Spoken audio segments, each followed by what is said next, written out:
আচ্ছা কোন দুঃখে কলজাটা ফাড়েনি কর। আচ্ছা আমরা রে হেরা কয় আমরা বিলে ধর্ম ব্যবসায়ী, আমরা বিলে ধর্ম লইয়া রাজনীতি করি, ধর্ম লইয়া ব্যবসা করি। এই যে মাহবুবুর রহমান আশরাফি, উনি যে এই মাদ্রাসার প্রিন্সিপাল, আচ্ছা ওনারে যদি কয় আপনার গলা ছুরি লাগানোইব, আর না হইলে দাড়ি কামান, উনি কইব দাড়ি কামানো যাইতো না, ছুরি লাগাইলে লাগাও। আমি মুশতাক ফয়েজি, আমার যদি 1 কোটি টাকার প্রস্তাব দেয়, 100 কোটি টাকার প্রস্তাব দেয় যে 100 কোটি টাকা দেওয়া হবে, আপনি দাড়িগুলা কামাই ফেলেন, আমার দ্বারা কি সম্ভব? কথা কথা সম্ভব? তাহলে যেই মানুষগুলো কোটি টাকার কাছে হার মানে না, যেই মানুষগুলো গলায় বুকে বন্দুক ধরলে তার ইসলাম থেকে দূরে সরে যেতে চায় না, তারা হয়ে গেছে ধর্ম ব্যবসায়ী। আর যারা রাজনৈতিক ভাবে নিজেকে প্রতিষ্ঠিত করার জন্য সুরত ধারণ করে ইসলামের, সিরত হলো শয়তানের, ওরা ধর্ম ব্যবসায়ী না, আমরা ধর্ম ব্যবসায়ী, ওরাই হচ্ছে প্রকৃত ধর্ম ব্যবসায়ী। ঠিক কিনা বলো?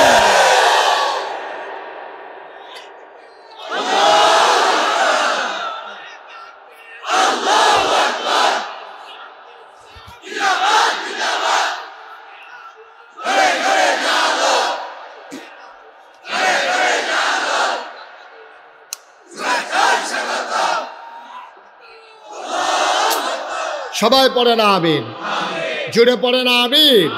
তাহলে রেজাল্ট কি দাঁড়ালো?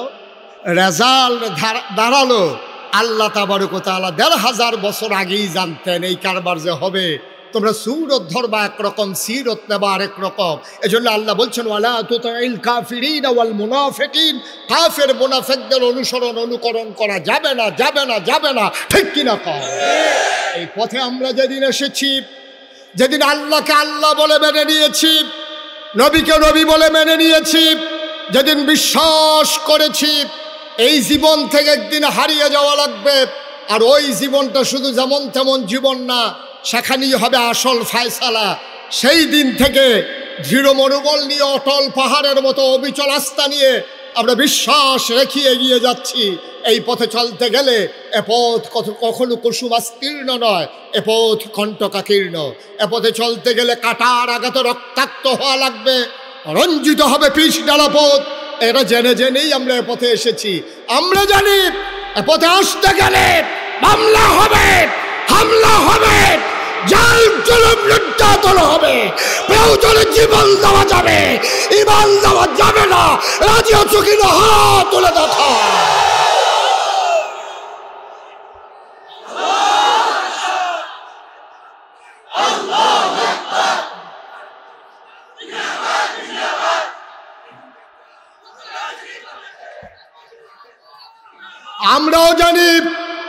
আমরাও জানি কেমন করে তাল মিলিয়ে চলতে হয়, আমরাও তাল মিলিয়ে চলতে জানি।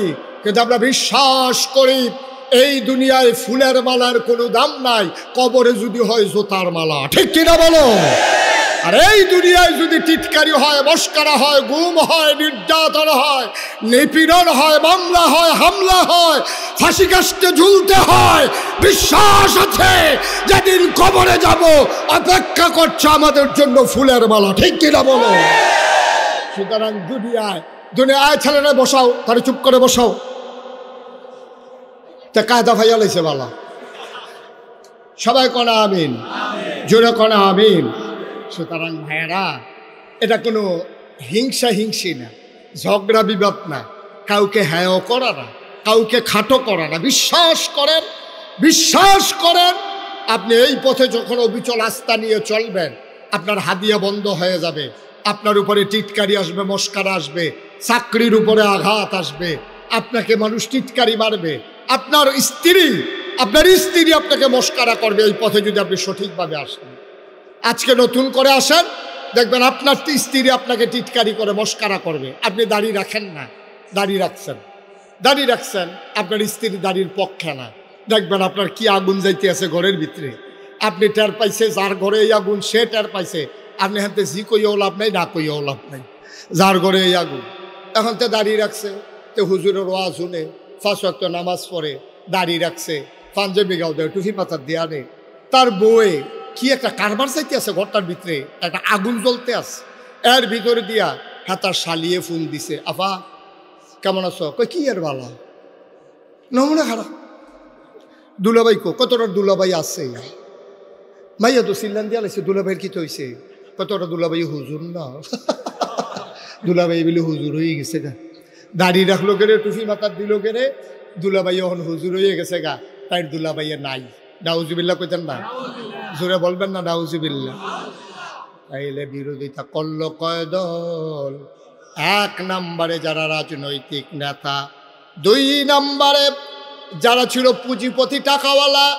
আজকেও বাংলাদেশে ওই যে বললাম পহেলা বৈশাখে 31st নাইটে 16ই ডিসেম্বরের বিজয়ে তারা টাকা দেয়, পয়সা দেয়, কোটি কোটি টাকা কনসার্টে আয়োজন করে, স্পন্সর করে। আজকে চান্দিনা মাহফিল হয়, এখানে কোনো একটা গ্রুপ এসে বলবে না কোরআনের মাহফিল যখন হয় আর আমরা যখন মুসলমান, পুরাটা খরচ আমরা কোম্পানি দিতে চাই, বাংলাদেশে কোনো কোম্পানি আয়োজন করতে রাজি না, ঠিক কিনা? আল্লাহ দুনিয়ার মানুষের মতো না, দুনিয়ার মানুষ বলে একটা করে আর একটা, ঠিক কিনা?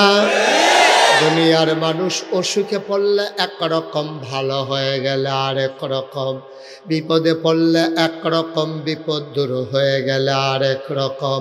দুনিয়ার মানুষ ক্ষমতায় থাকার সময় একরকম, ক্ষমতা চলে গেলে আরেক রকম, ঠিক কিনা? আমাদের আন্দাজ নেই, এই মুখে দিয়ে যাই তাই কইতে থাকে। টেলিভিশনটা খুললেই, পত্রিকাটা খুললেই দেখা যায় খেলা হবে, আছে নাকি নাই? একটা এরকম একটা কথা কইলে সারে তুমি খেলতা ফারবা কি ফারবা না, এটা বুঝ করে কম লাগে না? হ্যাঁ গে ওপেন হার্ট সার্জারি ওই হচ্ছে দুইজনে দইরা খেলা করান লাগে, হ্যাঁ তো কয় খেলা হবে, খেলতো পারে, হ্যাঁ খেলতো পারে। ফলাফাইনে যখন মারণ আনছে অহন হেবাটার আর বিচাইরা পাওয়া যায়, যখন ফলাফাইনে এক সেটটা গোল দিতে দিতে দড়ি গিটটাইয়া শেষ, খেলা আর শেষ হয় না, ঠিক কিনা কম? মুসলমান মন দিয়ে শোনো, আমাদের মানুষগুলো ক্ষমতায় থাকতে একরকম, ক্ষমতা চলে গেলে আর একরকম, ঠিক কিনা? আল্লাহ তাবারক ওয়া তাআলা তিনি যা বলেন তিনি তাই করে দেন, তিনি ওয়াদা খেলাফ করেন না। ওয়াদা খেলাফ করা আমার আল্লাহর জন্য শোভা পায় না, ঠিক কিনা? তিনি নিজেই নিজের ব্যাপারে ওয়াজ করে দিলেন। আল্লাহ বলেন ইন্নাকা লা তুখলিফুল মিআদ। আমার আল্লাহ এমন আল্লাহ, তিনি যা ওয়াদা করেন, ওয়াদার খেলাফ করা আমার আল্লাহর জন্য শোভা পায় না, ঠিক কিনা? এই আল্লাহ আছেন নাকি নাই? ছিলেন নাকি ছিলেন না? থাকবেন নাকি থাকবেন না? আমার এই আল্লাহ কয়জন? জোরে কন, আর জোরে, মধুর সুরে, সবাই মিলে মন প্রাণ উজাড় করে, গলা ছেড়ে দিয়ে মধুমাখা কণ্ঠে আকাশ বাতাস প্রকম্পিত করে, চান্দিনার জমিন কাঁপিয়ে দিয়ে রাতের নিস্তব্ধতা ছিন্ন ভিন্ন করে। চলো ওই আল্লাহকে সবাই মিলে একটা ডাক দেই, আল্লাহ। ও প্রাণের আল্লাহ, খুঁজে খুঁজে দেখলাম সব কিছুর মতো পাইলাম, তুমি লাম ইয়ালিদ ওয়ালাম ইউলাদ ওয়ালাম ইয়াকুল লাহু কুফুয়ান আহাদ। তিনি কারো থেকে জন্ম নেন নাই, কাউকে জন্ম দেন নাই। বন্ধু, দুনিয়ায় পীরের মতো পীর হয়, নেতার মতো নেতা হয়, মন্ত্রীর মতো মন্ত্রী হয়, আমার আল্লাহর কি মতো হয়? ওয়ালাম ইয়াকুল লাহু কুফুয়ান আহাদ। তার মতো নাই, তার লয় নাই, তার ক্ষয় নাই, তার শুরু নাই, তার শেষ নাই, তার আদি নাই, তার অন্ত নাই, তার দিগন্ত নাই, তার ডেস্ট্রয় নাই। তিনি ছিলেন, তিনি আছেন, তিনি থাকবেন, তিনি কয়জন? চলো সবাই মিলে আবারও সবাই মধুমাখা কণ্ঠে জানিয়ে দেই, লা ইলাহা লা ইলাহা, জোরে জোরে লা ইলাহা, আরো জোরে লা ইলাহা, মধুর সুরে লা ইলাহা, মাশাআল্লাহ লা ইলাহা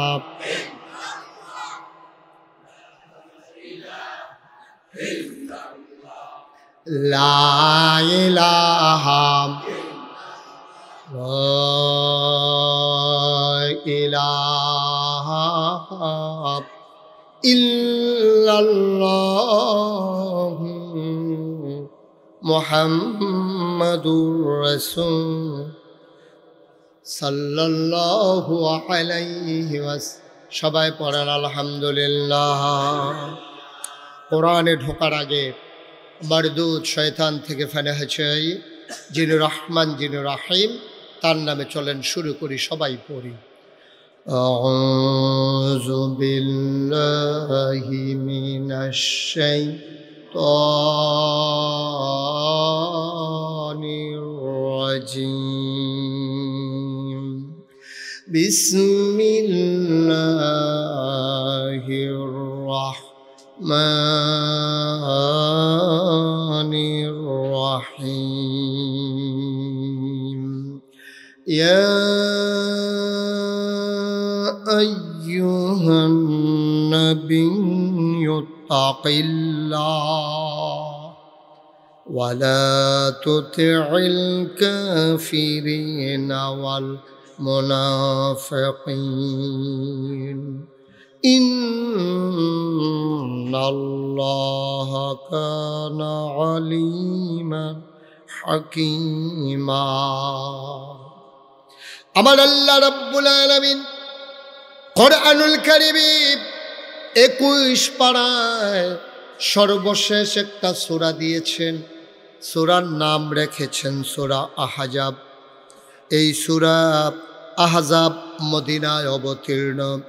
এখানে আয়াত আছে 73টা, রুকু আছে 9টা। বলেন সুবহানাল্লাহ। আয়াত কত? সবাই মুখস্থ করে ফেলতে হবে। আয়াত কত? রুকু। সূরা কি মাক্কি না মাদানি? মাদানি সূরা। সূরার ভিতরে 73টা আয়াত, 9টা রুকু। আল্লাহ বলছে, ইয়া আইয়ুহান নবী, হে নবী। আল্লাহ নবীকে ডাকলেন, বললেন হে নবী।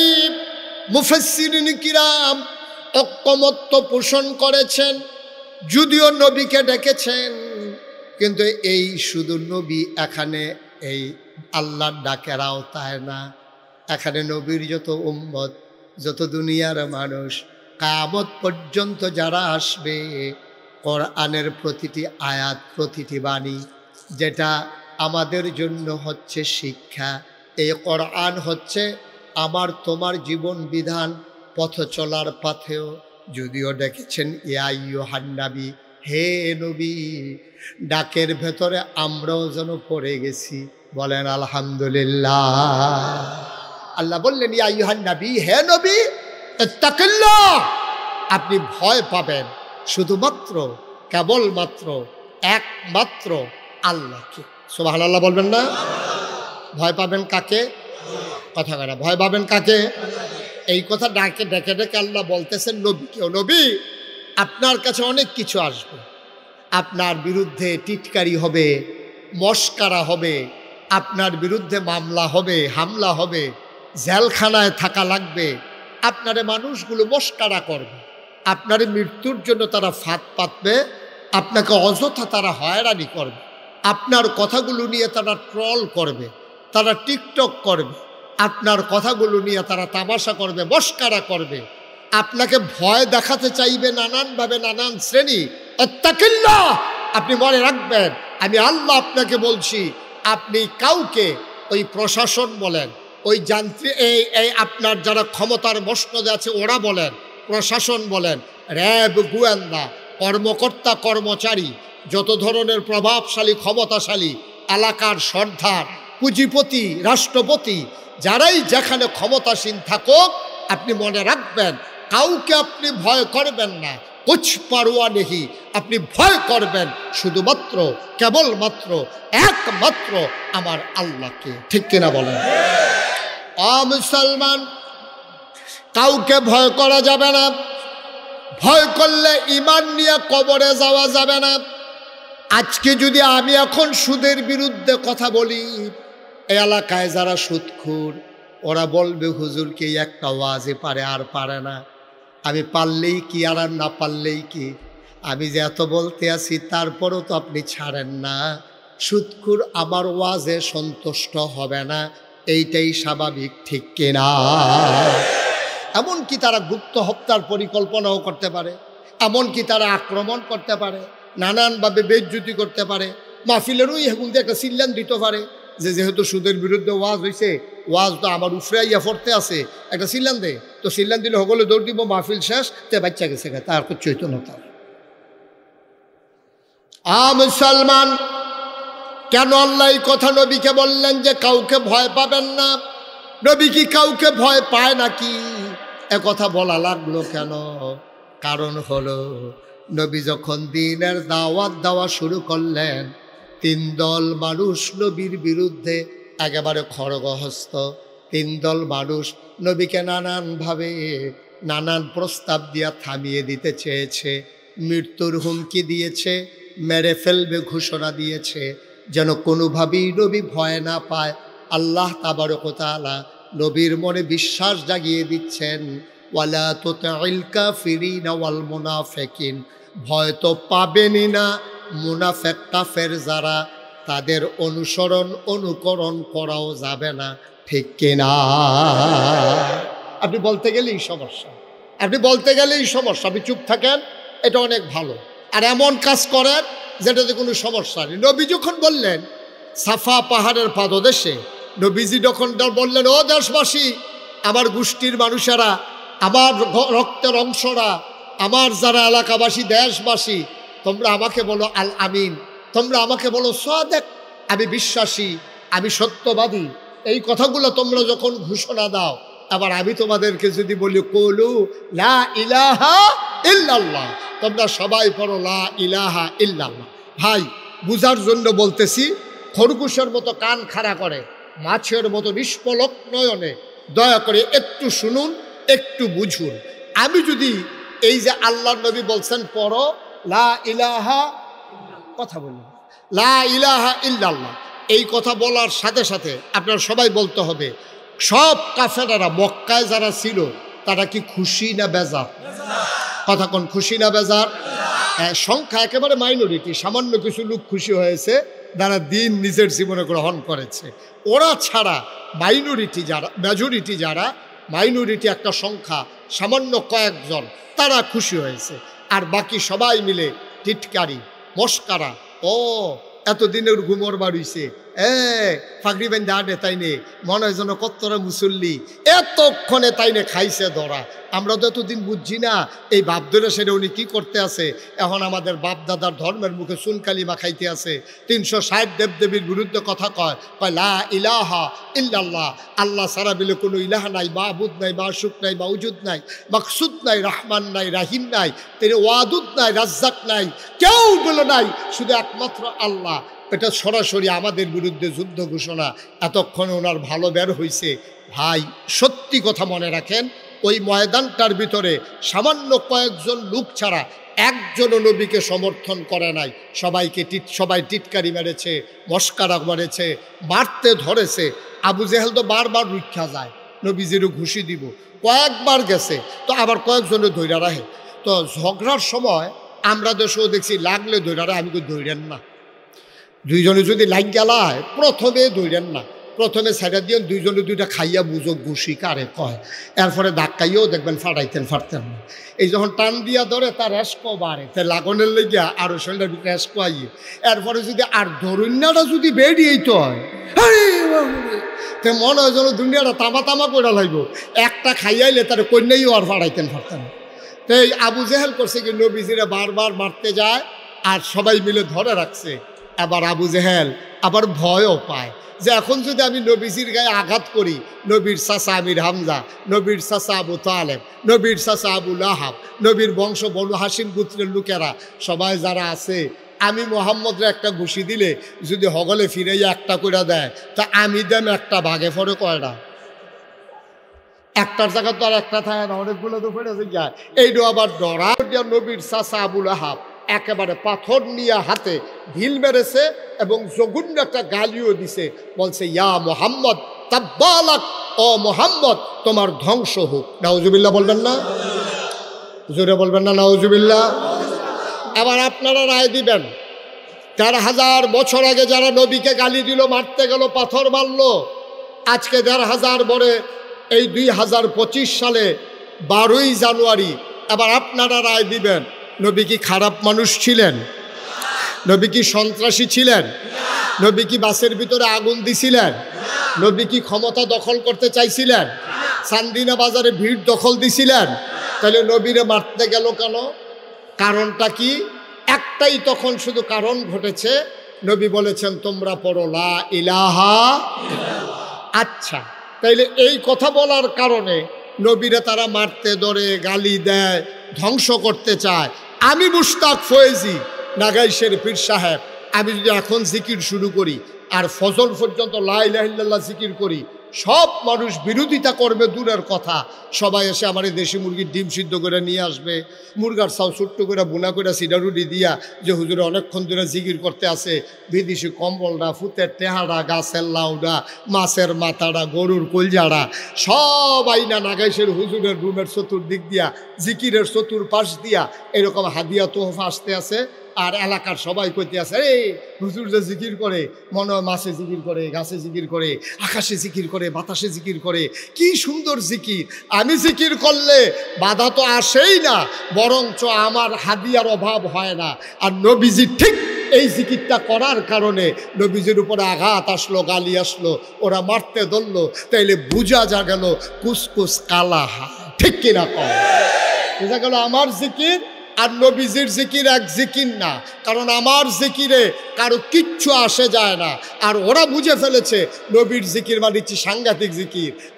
আবু জাহেল বুঝেছে আমি এখন সমাজের নেতা, আমি এখন সর্দারি করি, মোহাম্মদের সুন্দর চরিত্র, একটা মিশা কথা কয় না, আগের রাইতে এই বিচারের নাম দিয়া আগের রাইতে টেহা খায় না, আমানতে টেহা মাইরা খায় না, রাস্তার গম আইছে এডিও খায় না, হগিন্ডি বেডির লেগে বিস্কুট আইছে, আমরা হেতারা সেই বিস্কুট খাইয়া বইয়া রয়েছে, ঠিক কিনা?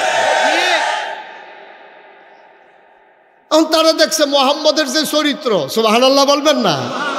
আমার নবীজির যে চরিত্র, যে সুন্দর অনুপমা আদর্শ, কি সুন্দর তার হাসি, কি সুন্দর তার চেহারা, কি সুন্দর তার ব্যবহার, কি মজার তার এই মেহমানদারি, এই মানুষটা যদি সমাজে কায়েম হয়ে যায়, তাইলে আমি আবু জাহেলের সর্দারি এই সমাজে আর চলবে না, ঠিক কিনা কর? কতক্ষণ ঠিক কিনা কর? এটা স্বাভাবিক জিনিস, এটা স্বাভাবিক জিনিস। সব অসতের মেলার ভিতরে একজন মানুষ যখন সৎ হিসাবে প্রকাশ পায়, তখন অসৎ মানুষগুলো ডেস্ট্রয় হয়ে যায়, সততা বিজয়ী হয়ে যায়। কিন্তু আমাদের দেশে কি জানেন, অসতের এত মেলা হয়েছে, সৎ মানুষের এখনো কোনো দাম নাই, ঠিক কিনা কম? মনে করেন সব এই মাঠের ভিতরে হাজার হাজার মানুষ, আপনারা সবাই কাপড় চুপড় পরে আসছেন, এখন যদি একটা লোক একবার উলঙ্গ হইয়া, নিচেও কিচ্ছু নাই, উফরেও কিচ্ছু নাই, একবার উলঙ্গ এই মাঠের মাঝখানে আইয়া যদি দাঁড়ায়, তা আমরা সবাই মিল্লা উনার থেকে আরম্ভ করিয়া আমি মাহবুবুর রহমান আশরাফি ভাই, প্রিন্সিপাল হুজুর, আমরা এখানে যারা আছি সবাই কি বলবো? সবাই বলবো একটা অসভ্য প্রত্যাইয়া মাই দেখে রয়েছে, তার শৈলকটা কাপড় চুপড় নাই, বার করতারে কইব কি কইব না? কথা না কইব কি না কন? কারণ যেহেতু আমরা সবাই কাপড় পরে রাখছি, এখন একটা উলঙ্গ মানুষ আসলে সে হবে অসভ্য। কিন্তু সবাই যদি আমরা উলঙ্গ হইতাম, একটা মানুষের গাওয়ারও এই নাগেশের ফিরসাব থেকে আরম্ভ করিয়া মনে করেন কারো গায়ে এক টুকরা কাপড়ও নাই, এর ভিতরে যদি দিয়ে একজন লোক কাপড় পরে আইয়ে, আমরা সবাই মিললে তারে কি কয়া অসভ্য না করতে, একটা টানা তুনা ফেসে বাড়াতে টানা তুনা ফেসে ইয়া হেন বইছে। এখন এই জাহিলিয়াতের জমানায় কারবার হয়েছে এইটা। সব অসভ্যের মেলার ভিতরে একজন সভ্য নবী, তাকে তারা গ্রহণ করতে পারে নাই, সবাই মিলে তারা মারতে গেল, ঠিক কিনা কন? মুসলমান মন দিয়ে শুনো, নবী দাওয়াত দেওয়ার সাথে সাথে তিন দল মানুষ নবীর বিরোধিতা শুরু করে দিল। একদল হলো তৎকালীন সমাজের সমাজপতি যারা, তৎকালীন সমাজের নেতা যারা, এক নম্বরে ওরা বিরোধিতা করলো, কারণ হলো ওরা জানে আমার নবীর শাসন যদি, আল্লাহর শাসন যদি কায়েম হয়ে যায়, সৎ লোকের শাসন যদি কায়েম হয়ে যায়, আর এই জমিনে যদি আল্লাহর আইন বাস্তবায়ন হয়ে যায় তাইলে আবু জাহাল, আবু লাহাব, উতবা, সাইবা কারোর পাত্তা থাকবে না, ঠিক কিনা? এই জন্য 1 নম্বরে দাঁড়ালো ওরা যারা তৎকালীন সমাজের নেতা ছিল। 2 নম্বরে বিরোধিতা করলো কারা? যারা টাকাওয়ালা, কোটি কোটি টাকার মালিক ছিল। তারা বুঝে ফেলেছে যদি দিন কায়েম হয়ে যায়, শতকরা 2.5 টাকা হারে কেউ ইচ্ছা করে জাকাত দিলে দেবে, নাইলে তার থেকে জাকাত আদায় করা হবে। সুতরাং সে বুঝে ফেলছে এত মেহনতের টাকা ইসলামের নাম দিয়ে আমার কাছ থেকে নিয়ে যাওয়া হবে। এই জন্য তৎকালীন পুঁজিপতি টাকাওয়ালা যারা, তারা ঘোষণা দিয়ে দিল, টাকা নাও, ইসলাম থামা। ঠিক কিনা কন? এখনো একটু কথা কয়েন, আপনি কিন্তু 2-3 বার কথা কইছেন, আমি দেখছি। একটা শব্দও করেন না, বিরক্ত করেন। আমার সময় আমি পাবো কম, এটার ভিতরে দিয়ে আপনারা ফেরিঘাটের তারার মতো কাম করলে কারবার হইব। কথা তো একটা মনে পড়ছে, এটা কি কইলে তা? আমি না একবার ওয়াজও গেলাম মাওয়ার হেইফারো, পদ্মা নদীর হেইফারো ভাই। তো আমারে যখন দাওয়াত দিছে পরে আমার যারা বন্ধু বান্ধব অনেকে কয়, হুজুর এটাকে আপনি নতুন না আরো আগে গেছে, আমি আবার প্রথম যাইতে আসি। তখন কিন্তু আপনার ওই পদ্মা সেতু চালু হয়েছে না, তখন ওই লঞ্চে ফালন লাগে অথবা স্পিড বোর্ডে ফালন লাগে। তো এইটান্ডি কয় যে সাংঘাতিক বিষয়, হ্যাঁ ন কইলাম আপনারা দেখবেন হোটেলওয়ালারই সবচেয়ে বাটফাট। আমি কই কী রহ? কয় খানাফাতো বোয়াই দিয়া ওকে সাইডা টাইডা মজা করে খানা দিয়া যখন মাইতফাতো গিয়া সারবেন, খাওয়া অর্ধেক হয়েছে, আটকে একটা ইয়া কইব লঞ্চ সাইডা দিতে আছে। তা আপনি তো হালাই দিয়া যাবেন, হেতেন বইয়া বইয়া খাইতে আছে। আমি কই যাও, কইয়া দিচ্ছেন ভালো হয়েছে, তাহলে আমিও যাইতে বুদ্ধি করে যাই। তা আমি যখন গেছি পরে আমার যেমনি হ্যাঁ ডাকারাই করে মনে যেন ফ্রি খাওয়ায়, ভিতরে আসেন সেটা ডাইল ভাত খান, কোনো সমস্যা নাই, মনে হয় যেন ওইখানে দাওয়াত খাওয়াইতে আছে আমারে।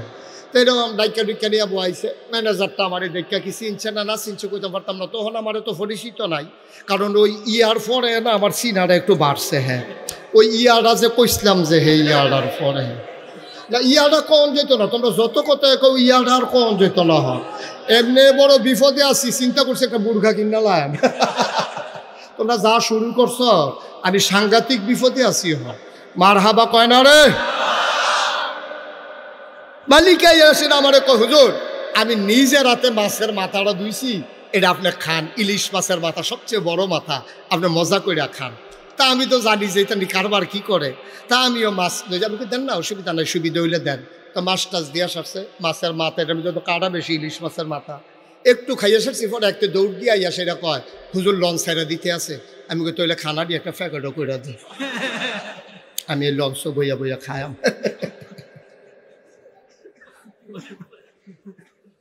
টেনশনের দরকার নাই, দাও দাও, একটু দেরি হইব, তাহলে আমি কই খাইয়ে উঠি।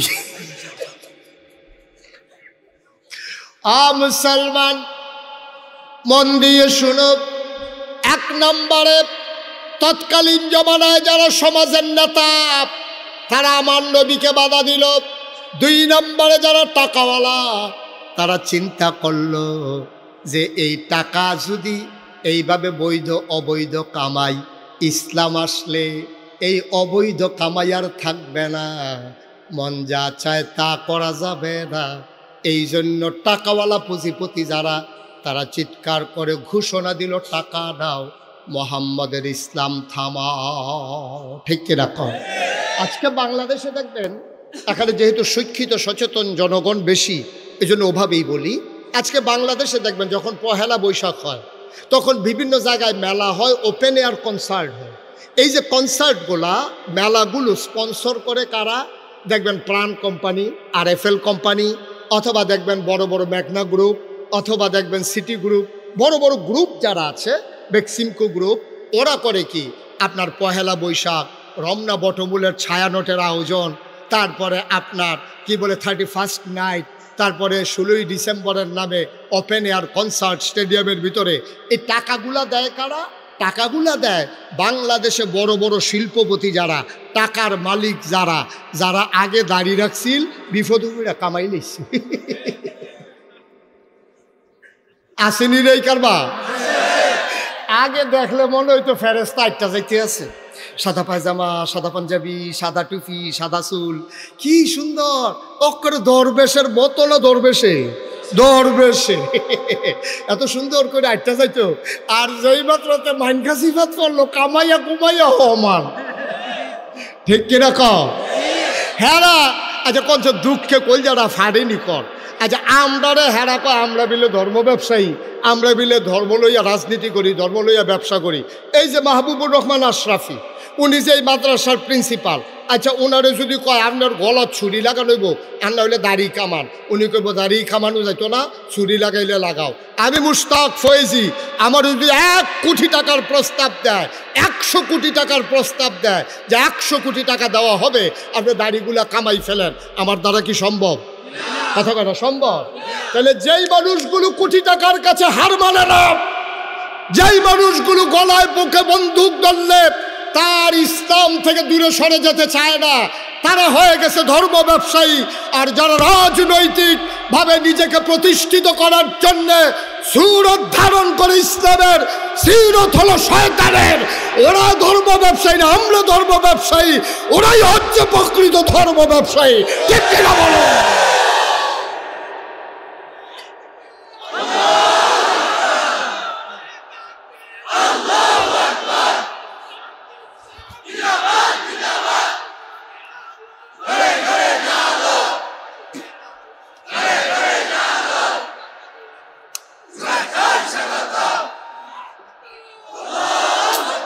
সবাই পড়ে না আমিন, জুড়ে পড়ে না আমিন।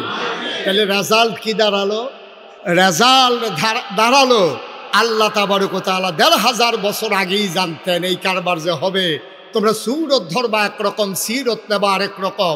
এজন্য আল্লাহ বলছেন ওয়ালা তুতিল কাফিরিন ওয়াল মুনাফিকিন, কাফের মুনাফিকদের অনুকরণ করা যাবে না, যাবে না, যাবে না। ঠিক কিনা কও? এই পথে আমরা যেদিন এসেছি, যেদিন আল্লাহকে আল্লাহ বলে মেনে নিয়েছি, নবীকে নবী বলে মেনে নিয়েছি, যেদিন বিশ্বাস করেছি এই জীবন থেকে একদিন হারিয়ে যাওয়া লাগবে, আর ওই জীবনটা শুধু যেমন তেমন জীবন না, সেখানেই হবে আসল ফায়সালা।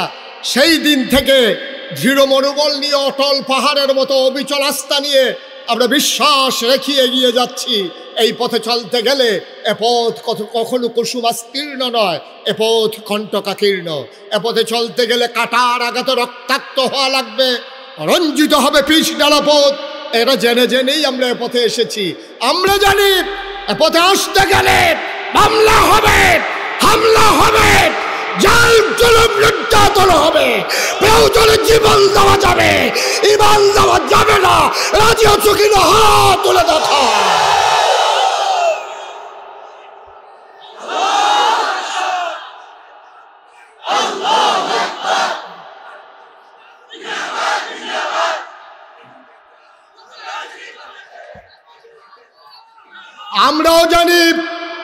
আমরাও জানি কেমন করে তাল মিলিয়ে চলতে হয়, আমরাও তাল মিলিয়ে চলতে জানি।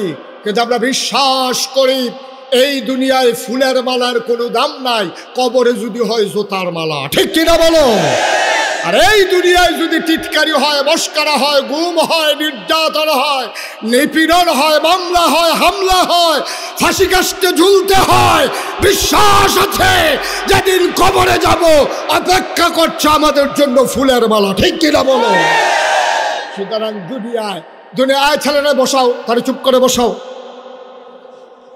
তা কায়দা ভাইয়া লাইছে বালা। সবাই কনা আমিন, জোরে কনা আমিন।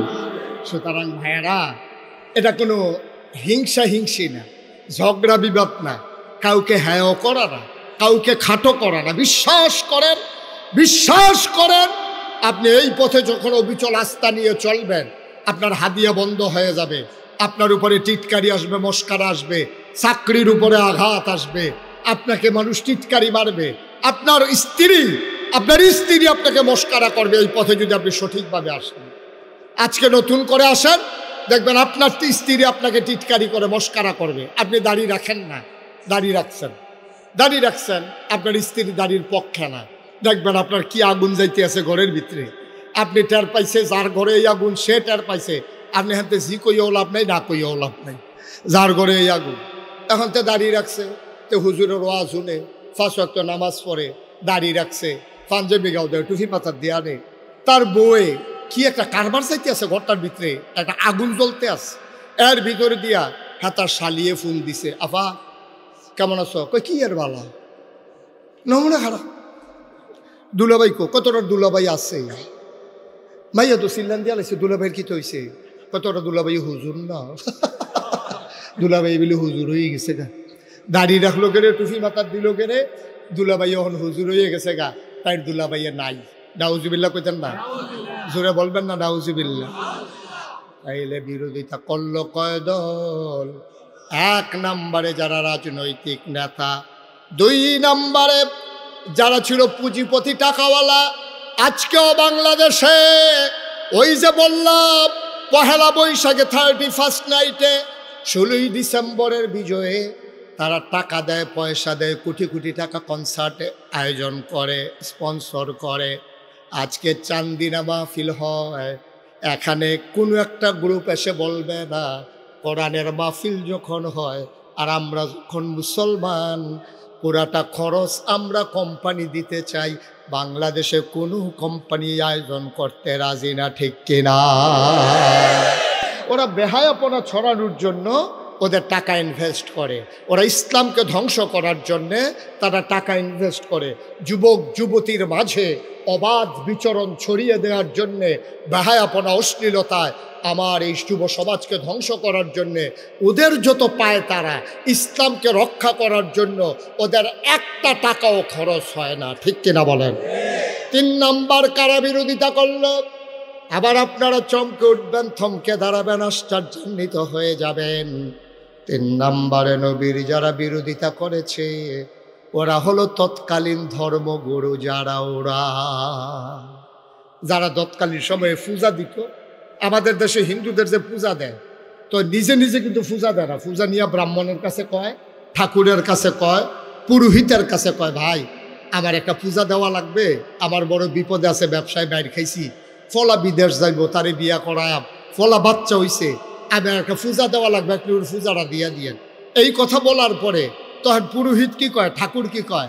ঠাকুর কয় 1 ছড়ি কলা লাগবে, 5 কেজি দুধ লাগবে, একটা ধুতি লাগবে, একটা গামছা লাগবে, নতুন একটা ফাতিলা লাগবে, একটা কলস লাগবে, আর একটা খাসি ফাডা, হেরার তো ফাডা না, একটা পাঠা লাগবে। এই সবগুলো নিয়ে আসেন, পূজা দেওয়া হবে। খুব ঠান্ডা মাথায় চিন্তা করেন। এখন পূজা দেবে একজন হরিনাথ, হরিনাথে পূজা দিব, গেছে ঠাকুর ব্রাহ্মণের কাছে, ব্রাহ্মণ তারে কইয়া দিছে কি কি লাগবো, কলার ছড়ি লাগবো, দুধ লাগবো, ফাড়া লাগবো, খাসি, তারপরে ধুতি লাগবো, গামছা লাগবো, নতুন ফাইলা লাগবো, নতুন কলস লাগবে। আচ্ছা এবার মনে করেন আজকে থেকে বাংলাদেশে সব পূজা বন্ধ, ইন্ডিয়াতে সব পূজা বন্ধ, তো যারা ধর্মগুরু, যারা ঠাকুর, যারা পুরোহিত, এখন তো তার কাছে আর কেউ পূজা দিতে যায় না। তো পূজা দিতে না গেলে তার কলার ছড়িও শেষ, তার 5 কেজি দুধও শেষ, ফাড়াও শেষ, গামছাও শেষ, তার ধুতিও শেষ, তার নতুন কলসও শেষ, ফাইলাও শেষ।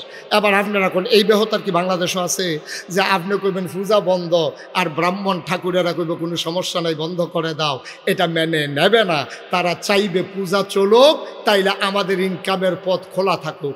বাংলাদেশও একদল আলেম নামদারি, যারা নবীর কুওয়ারিশ, নবীর প্রকৃত ওয়ারিশ নয়, যারা জীবন বাজি রেখে নবীর দিনকে আগাই নিতে চায় না, যারা মনে করে এমনি দাওয়াত টাওয়াত খাইয়া হ্যানতে লইয়া সইয়া এই কেউ দোয়া কইরা ফার কইরা দিয়া এইভাবে বিভিন্ন সময়ে বিভিন্ন কাজ কইরা যারা বৈশা খায়, শক্ত সামর্থ্য মানুষ থাকার পরেও, এলেম কালাম থাকার পরেও সে একটা গৃহস্থিও করে না, একটা অটোও চালায় না, একটা রিক্সাও চালায় না, একটা ভ্যানও চালায় না, কোনো চাকরিও করে না, কোনো ব্যবসাও করে না, কোনো কৃষিকাজও করে না। যেই মানুষটি বইয়া খায়, তারা চিন্তা করছে ইসলাম যদি কায়েম হয়ে যায়, সবাই যদি কাজ করে খাওয়া লাগে, তাইলে তো আমার এই সবই বন্ধ।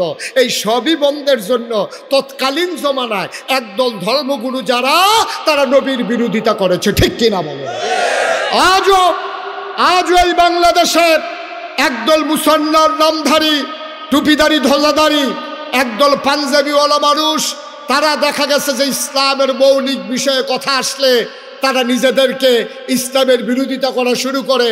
এবং যখন ওই গণজাগরণ মঞ্চ হয়েছিল, শাহবাগের জমিরও যখন অশ্লীলতা বেহায়াপনা ছড়িয়ে পড়েছিল, তখন এই বাংলাদেশে আলেম নামদারি মানুষগুলোও বলেছে যে আমরা সবচেয়ে বড় পুণ্যের কাজ করেছি, এই বেহায়াপনায় যোগ দিতে পেরেছি। ঠিক কিনা? সবাই বলেন নাউজুবিল্লাহ, জোরে বলেন নাউজুবিল্লাহ। তো বইয়া বইয়া খাওয়ান গেলে মেহনত করে খায় কারা? বইয়া বইয়া খাওয়ান গেলে তো মেহনত করে খাওয়ানোর দরকার নাই। বাংলাদেশে মনে কষ্ট নেবেন না, মনে কষ্ট নেবেন না। হক্কানি পীর মাশায়েখ আছে বলে এখনো বাংলাদেশে মুসলমান টিকে আছে, কিন্তু পীরালির নাম দিয়া একদল যেইভাবে ইসলামটাকে শেষ করে দিয়েছে, একদল, সবাই না, হক্কানি পীর মাশায়েখ আছেন এখনো, কিন্তু পীরালির নাম দিয়া একদল মানুষ এই হগিন্নি বেডি টেহা দেয় খায়, রিক্সাওয়ালা টেহা দেয় খায়, খালি হিকছে এইটা এমনি আত্রা এমনি থাহে কেটায় যেন এমনি ঘুরাই দিছিল, এটা আবার এমনি হইয়া যাই। ঠিক কিনা কও? কেন আপনার মতো মানুষ, আমি যে মুশতাক ফয়েজি, আমিও তো ফিরসাব, আমি মেহনত, আমি মাটি কাটলেও তো ডেলি 500 টাকা পাই।